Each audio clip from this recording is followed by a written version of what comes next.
কার কার কাঁকড়া প্রিয় আমাকে কিন্তু কমেন্ট করে জানিও। তো হ্যালো এভরিওয়ান, আমার একটি নতুন রান্নার ভিডিওতে সবাইকে স্বাগত। তো আজ বানাবো কাঁকড়ার ঝাল। তো দেখতেই পাচ্ছ অনেক কটা কাঁকড়া রয়েছে, বলতে কাঁকড়ার দেহ, তারপরে কাঁকড়ার দাঁড়া টাড়া অনেক কিছু রয়েছে। সেগুলোকে ভালোভাবে ধুয়ে নুন হলুদ মাখিয়ে রেখে দিলাম। তারপরে দিয়ে দিলাম কড়াই তেল, দিয়ে ফার্স্টে যে কাঁকড়ার বডিগুলো সেগুলোকে ভেজে নেবো ভালোভাবে।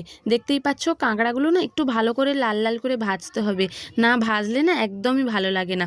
দেখতেই পাচ্ছ একদম লাল লাল করে ভাজা হয়ে গেছে। তারপরে দাঁড়া, তারপরে আর যে বাকি অংশগুলো সেগুলোকেও দিয়ে দিলাম, দিয়ে ভালোভাবে ভাজতে হবে।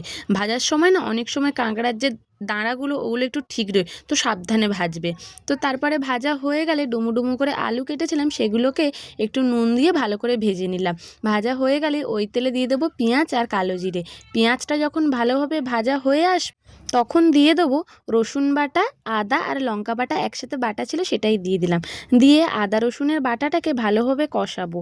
এরপরে যখন কষানো হয়ে যাবে, যখন ভাজা ভাজা হয়ে যাবে, তখন দিয়ে দেবো একটা টমেটো। তো টমেটোটাকে ভালোভাবে নাড়ি চাড়িয়ে নিয়ে কেটে রাখা যে আলুগুলো, যে ভাজার যে আলুগুলো সেগুলোকে দিয়ে দেবো।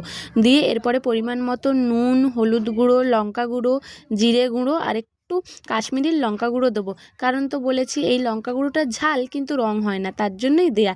তো মশলাটাকে ভালোভাবে কষানোর পরে ভেজে রাখা যে কাঁকড়াগুলো সেগুলোকে দিয়ে দিলাম। দিয়ে এরপর একটু ভালোভাবে মোটামুটি কষাবো। দেখো খুন্তি তো নাড়াই যাচ্ছিল না, অনেক কষ্ট করে খুন্তি নাড়াতে গিয়ে আবার কতগুলো পড়েও গেছে। তো যাই হোক, ভালোভাবে কষানো হয়ে গেলে পরিমাণ মতো জল দিয়ে ঢাকা দিয়ে দেবো।